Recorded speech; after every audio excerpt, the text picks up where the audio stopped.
Good morning, guys, and welcome to another Sims 4 speed build. Today we're doing something a little bit different in that we're doing the penthouse, and I'll be honest with you, this one went off the rails pretty quickly. So the idea initially had been that I was going to come in and do like reno rules, right? Where like I couldn't move the kitchen, I couldn't move the plumbing for the bathroom and stuff, had to keep the outside walls. I allowed myself to change the windows at first only because the blue was kind of a lot. Although looking at it, I don't think it was as bad as I thought it was initially, but I didn't super love the blue. So I was like, okay, I'll allow myself to change the windows. But I didn't change any of the interior, like side windows, because they match the building, things like that. And then it sort of went off the rails because which you don't see in the video, is that I stared at the floor plan for forever because I did not want a studio penthouse. That made no sense to me. And so I was like, it needs a bedroom. But if I set the rules of I can't move the windows and stuff, then where do I put the bedroom? And the logical answer is in that corner, but it didn't feel right. And then it cut the space and it made it really small for a penthouse. And I was like, why would it be this small if it's a penthouse? And why would it be like this kind of weird and small and funkily laid out if it has like a greenhouse and all that? So I ended up just popping the roof and putting the bedroom upstairs, which I think defeats the whole reno goals thing. Like the whole like I didn't move the plumbing or anything, but I still stuck to those rules, which was probably dumb, and I didn't change like the wall height or anything, even though I desperately wanted to. I kind of still rolled with it. And so I was trying to justify it to myself and be like, okay, how do I justify just like popping the roof? There's no justification here. Look, it was silly. And then also this was another kind of weird build where I had the situation of I was like really excited for it, had like a really good idea for it, and I started building on my lunch break, and I came back to it after work because it was storming and I had some time to work on it, and I completely lost it. Like I had no idea what I was doing in here, and I never got it back. Now don't get me wrong, I think this is a really awesome build. Like I really enjoy it personally. It's not, I don't think, my best work, but it's a house I can definitely see myself playing in, but like I lost the groove a little bit. I was the emperor in this case, and I lost the groove. But no, in all honesty, I'm really happy with how this turned out. It's not how I had set out to make it at all. But I think it turned out really cool. It's outside of my usual style. It's not like the best layout, but I think it's one of those where like if you actually played in it, the layout would end up changing and working around and you'd be okay. And honestly, it's a penthouse, so it's supposed to be a little bit of like just like space for the sake of space, right? Like you have the money to live on top of this building. The windows here, the like transom windows, those change a lot throughout. And I'm still not 110% happy with them because I'm just never truly happy with how The Sims does like roofing and stuff. In a perfect world, I would have loved to have that open to the downstairs and have like a loft situation, but that wasn't going to work with the roofing and the way it was. And that's totally fine. So I ended up putting in transom windows because at the time too, I didn't know how many windows I was going to be able to get into that upstairs. It ends up being almost an observatory like space because there's so many windows up there, but I really liked that. I was like, you're up and away from everything other than the taller building next to you. No one can really see in, so it's kind of your own private space. I thought it was really cool, and I thought it would look really cool in real life. I don't know why this kitchen fought me so much. I could not get it to line up in my head. Even though it's a super easy kitchen to line up, my brain just was like, no. Already looking at this, there are things I want to change about it. Not that I'm unhappy with it, like I said, but just looking at it, I'm like, I have ideas now, which is always the case, right? You watch your build back and you're like, oh, but I should have done this. Oh, but I should have done that. I do actually like the kitchen though, and I went really minimalistic with the style. Originally, I was going to go really sort of like intense and like sort of brooding industrialism, and then I ended up kind of changing that and went for a little bit of a lighter industrialism.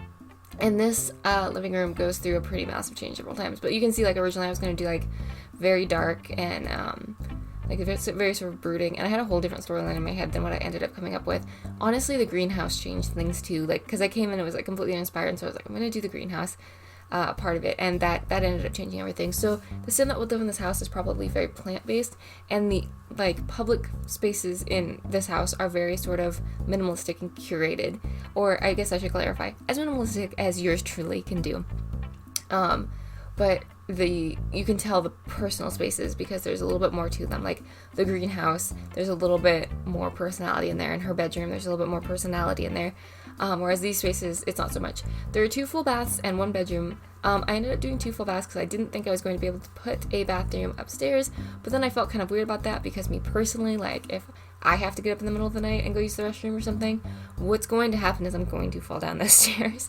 So I ended up putting a small bathroom upstairs, so it's 2 full baths, 1 bedroom, and I guess you could turn, like, the greenhouse into a bedroom. Like, if you ended up in a playthrough situation where you're like, oh, suddenly I have kids, there are definitely ways to fit kids into this penthouse without even doing a lot of structural changes, just putting up some walls, or a Murphy bed, to be honest with you. So, but there is a secondary bathroom already, and I think that's kind of important too, because bathrooms, to me, are the hardest things to fit in when you're doing, like, a reno. Like when I'm playing with an actual family that, like, I'm doing, like, personal gameplay with, and I need a second bathroom or something, that's always the hard part to stick in. So having an extra bathroom that she probably won't use very often, to be honest with you, is probably fine. Fitting everything I wanted to in this little greenhouse area kind of ended up being just a little bit frustrating because we had the double doors, but I wanted to try to keep the doors, and I end up moving them. They're not lined up in the final, which kind of bugs me, but it's probably fairly true to real life. Like, I don't think doors, like, super naturally line up in real life, because even, like, in my little space, my bedroom door does not perfectly line up with the linen closet across the hall, which in The Sims would drive me crazy, but in real life I didn't even notice it until I was trying to measure for some wiring. So, but the doors end up not lining up because I wanted to, on the inside, I wanted to move the living room around and put a platform in eventually, so the door had to move, which actually made it easier to put than the plant thingy, the flower arranging table in, so it worked out okay. And then there was so much outdoor space, which was great, but it was kind of awkwardly shaped outdoor space. So on one side, I was just like, this is a plant sim, this is a gardening sim, the sim is very in touch with nature. And then on this side, which attaches more to the public-facing spaces, I tried to do a more curated, like, this is where we would entertain. And I thought that made sense because even though it's the smaller balcony, the bigger balcony sort of wraps around, which in real life would be really annoying for having, like, a party and stuff, because you couldn't engage with all of your guests at once at any given time. Like, no matter what you did, there would be people around the corner who were feeling isolated. And if you're hosting something like a work party or something where maybe you don't know people as much or don't trust them as much, there's a lack of line of eyesight, which I know sounds like a very weird thing to think about, but, like, I think about those things. Like, when there's a guest that I don't know and therefore don't have a lot of trust with, I'm like, how do I keep you in a space in my home where I can see you? Can you tell I've had friends and stuff who I didn't fully trust? Because I need to be able to see the person in my house usually, unless it's like I had a best friend come stay for, like, a week and stuff, and I didn't care. They were home by themselves, hanging out with my parents half the time I was out doing stuff. You know, just different situations. But the point is like, I see this as kind of an entertainment space, and if it's an entertainer's space, then you want to have those kind of things in place where you're not worried about people. You know, you can kind of keep track. So I made the smaller balcony. The entertainment space was the whole point of that large rant.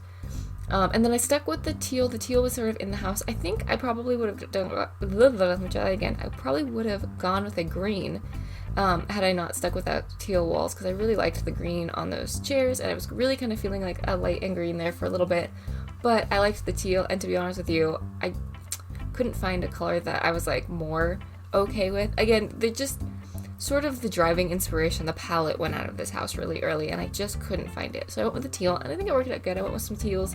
I ended up bringing the green back in a little bit, and some red, because I found this really pretty rug that I can't even remember what pack it came from. We'll have to see. But it ended up going in that, like, little seating area behind the main seating area, and it was super cute. Here's me being determined to use Batu. It was super cute, and I was like, I've got to use it. And so I ended up using it then as my palette a little bit more, being like, the colors get pulled out of here. I also just went straight red on the outside, which generally I don't like red. I'm not a red person. I find red to be a very imposing, angry, dark color. I don't like the emotions it usually brings. That being said, because I never use it in my builds, and so I've been trying to do things, find ways to step out of my comfort zone, and I know a lot of people love red. Here's me trying to make a custom console. Let's not talk about it. Let's just ignore what I'm about to do, because the consoles felt too small for this space, but I couldn't get it to work. But anyways, I went with red outside, because I thought it would still be cheery and warm enough outside. It's a fair compromise, and I'm using, cabinetry and a swatch on the chairs that I wouldn't normally use, and it's a little bit different. To be honest with you, the reason I don't use that swatch very often is, to me, it looks like a Craftsman tool case on those cabinets. Like, for those who aren't familiar with Craftsman, I don't actually know if they still exist. They used to be at Sears. and they were a specific type of tool that used to be known for being really, really good.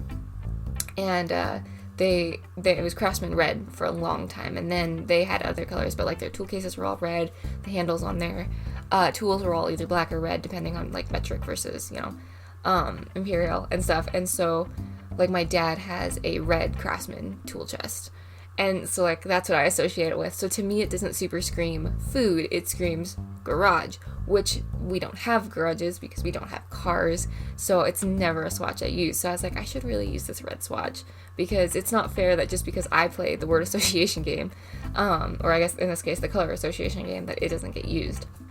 But yeah, when I look at it, I still see just a Craftsman tool chest. So I don't know if Craftsman still exists. I know when Sears was around, you could take any Craftsman tool in and get it like redone if it broke. They had like a lifetime warranty. Now Pittsburgh does that, and I don't know anything about Pittsburgh other than it's sold at Harbor Freight. But I don't know why you needed to know about tools. I just bought a bunch of tools because we needed a new hedge trimmer, and my cousin is getting ready to go to diesel mechanic school, and I wanted, his birthday just happened, and I wanted to get him something for diesel mechanic school. So I went in and bought like a starter, kind of like a bunch of wrenches. I think it was like a bunch of wrenches in both metric and imperial, and a bunch of like the ratchety dudes and some pliers and things, like basically kind of like your starter toolkit. And I was talking to the guy there, and he was like, yeah, this would be really good for like a car mechanic because it has metric and imperial, and it has a lot of tools that would easily fit in like an engine compartment, whereas some of them are more, you can tell, like angles towards woodworking or other things. And so I ended up doing that. So now tools are on the brain. Plus with the cabinetry. Anyways, you didn't need to know all that. Found a lot of cool rugs in this build. I don't know why I get really stuck using the same rugs over and over again, and I forget that they've hidden some really good swatches, especially in the newer rugs. In the older rugs, a lot of times it's like the same swatch, different color, basically, or the same, pattern, different color. But in the newer ones especially, they hide some really fantastic, like whole different rugs, different shape, different style, different everything in the swatches. And I don't know why it never occurs to me to go looking. That's why I've been trying to use the color filter more often. Even if it's not necessarily the color I'm looking for, like I'll be like, okay, I want blue, even though I don't like super want blue. But the rugs that come up can then be like super inspiring, and they're not always blue because, color tagging and things. So that was really exciting, and that's what ended up happening in this build quite a bit. Was me going, oh, that's a cool new rug. Still ended up using the wicker rugs a lot just because I have a hard time with the concept of putting a rug outside, even though it's The Sims and it doesn't matter. I still have a hard time with the concept of indoor-outdoor rugs because squishy carpet is the worst thing ever. Anyone who's ever had like a flood situation in their house knows squishy carpet is the worst thing ever, and it's such a feeling of dread when you feel it, because carpet is not supposed to be that saturated and gross, even if it's just the rain. Like, there's still just that feeling of, like, ooh, and the like, junk that grows in that, ooh, I just can't. Growing up, we had a front-loader washing machine. The seal broke on the door. For those of you who don't know what a front-loading washing machine is, at least in the United States, we have two different kinds of washers standardly. We have a clothes washing machine where the door opens on the front of the machine, and it kind of swings out like a standard door. And then we have, like, pop-top, where the door pops open on the top. And we had a front-loading machine, which means the door swung open, which means it had this big, intense seal because the water would be up against the door. And the seal broke. And what happens in, especially older model washing machines, is they have a little sensor near the top that says, okay, the water is full. I have enough to, like, slosh around and wash the clothes, right? And because the seal had broken, it was dumping water out, that sensor never picked up that it was full. So it kept pumping water in, trying to fill the basin, and the seal was broken, so it was pouring water out as fast as it was dumping in. And so the downstairs of my house got saturated. It went like, because we weren't home, it went like 48 inches up the wall. My parents had this really pretty like 90s computer cabinet. It soaked that. It soaked the TV cabinet. It soaked it high enough in the TV cabinet that the TV was sitting on wet wood and ended up needing to be replaced as well. It wasn't like standing water. It just, like, particle board and drywall and stuff just like leached the water. The point of the story was the downstairs had carpeting in it, this really pretty like off-gray carpeting, and it didn't. After that, we had to replace all of the carpeting. Because, like, the way we found it, too, it was so gross, is we came home, and my brother was like, I have to use the bathroom, so he went running, too, because the laundry room was in the bathroom. He went running, and he got, like, halfway into the living room, and you just heard squish, squish, squish, and I looked over. I have like this distinct core memory of looking over at my little brother and seeing him step into the carpet, and it looked like he had stepped into a pool, like it rippled. And I was like, ew. So the point of the story is, because I went way off track, the point of the story is, every once in a while I'm playing this game and I'll put an indoor rug outside, and I get the ick, because I can just like feel and see and smell the wet carpet from the rain, and I can't do it. So I have to like convince myself. I'm like, nope, today it's an outside rug. It's waterproof. It has the padding thingy. It does it. It doesn't always work though, and sometimes I get the ick. So if you ever see me put a perfectly good rug down and then remove it, you know why. It's because it's a new brain thing, you know? My brain can't do wet carpeting. Which I don't think many people can do wet carpeting, to be fair. This is just gross. And it's like bacteria city. And it's just,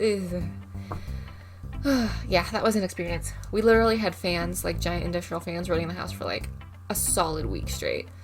It was, and I was, thank God I wasn't in college yet at the time. That would have killed me. I was in last year of middle school, I think.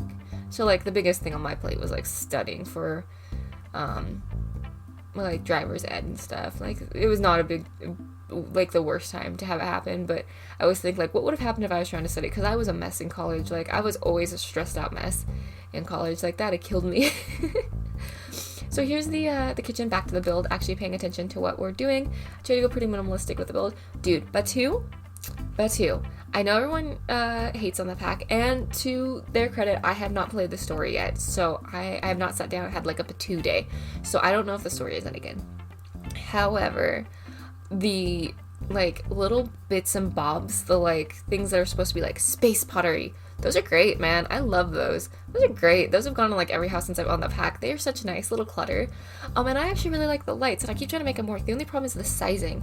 But the lights, most of the hangy down lights in different swatches, remind me of like the 1970s like chain lamps and stuff. Like my grandma had one for a long time, and it was like a big chain that like swooped up and then swooped over and then came down, and it kind of looked like a bird cage, but it wasn't a bird cage. It was these wires, and you put water in the bottom and you turned it on, and it didn't really turn into like a lamp. It got like this like kind of like sad moonlight color, and then the water, I don't really know how it worked because I was like 7 the last time I saw this lamp, but the water would like go up to the middle art piece. It was like a little girl holding an umbrella, I think, and somehow it snuck up into the top, and then the water would like cascade down the wires so it looked like rain.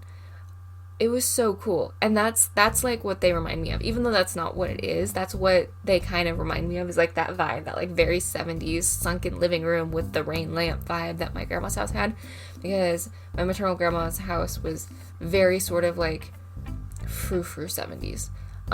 Not like shag carpeting or anything like that. It was like Brady Bunch, if you will.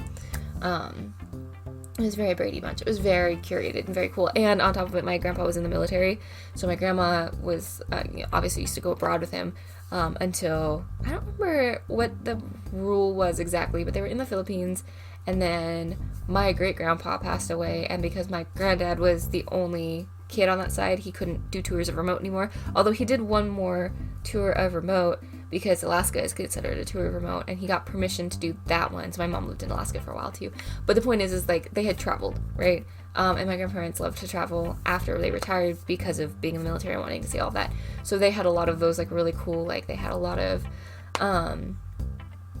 like East Asian art and a lot of like Pacific Islander art and stuff. Their house was really pretty. I should try to recreate it in The Sims. I don't know if I could. I could now because last time I tried to do it, we didn't have the bendy staircase, and they had an L-shaped staircase. But I don't know if I remember that house enough to get like the proportions right to be able to work it out. Maybe I'll have to do that. That would be fun. Anyways, going back to the build, this is the upstairs. It ends up being equal parts office and bedroom, which means for me in real life, this would be where I spent 90% of my time.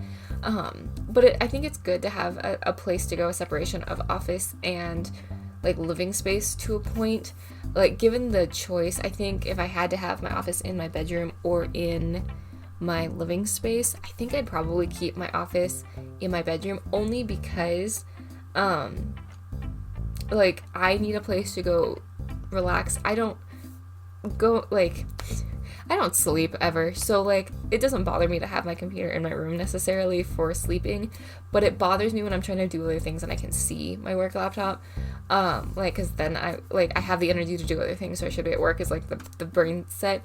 So for me, it would be easier to have, like, in this situation, have my office in my bedroom, because then I can just come up and crash, but I can go down and, like, watch TV and do other things without thinking about work. But that's a personal preference, I don't know. So that's why I always end up, like, when I don't have an office space, putting the computer usually in the bedroom. Although maybe, I don't know, I guess having said that, I guess maybe if I worked a job where, like, I had, like, if I was, like, a full-time writer or something, maybe it'd be easier to have it in the living room, because you set your own hours, you set your own stuff, you're not feeling guilty for not, maybe you do, I don't know. Maybe I just have a lot of capitalistic guilt I need to get over. Anyways, this is the tiny little bathroom. I didn't show you a lot of it because it was the exact same as downstairs. So here's the screenshots. I have talked to you now for 20 minutes. Oh my goodness. Are you tired of me yet? I'm going to go ahead and let you go while you look at the screenshots. I hope you're having a great day. I hope you're feeling loved. I hope you know that I love you, and I'm glad you exist, and I'm glad you're here hanging out, and I hope you enjoy this build, and it can go in your own personal saves, and maybe your cool entrepreneur can live here. And I will catch you all in the next one. Bye!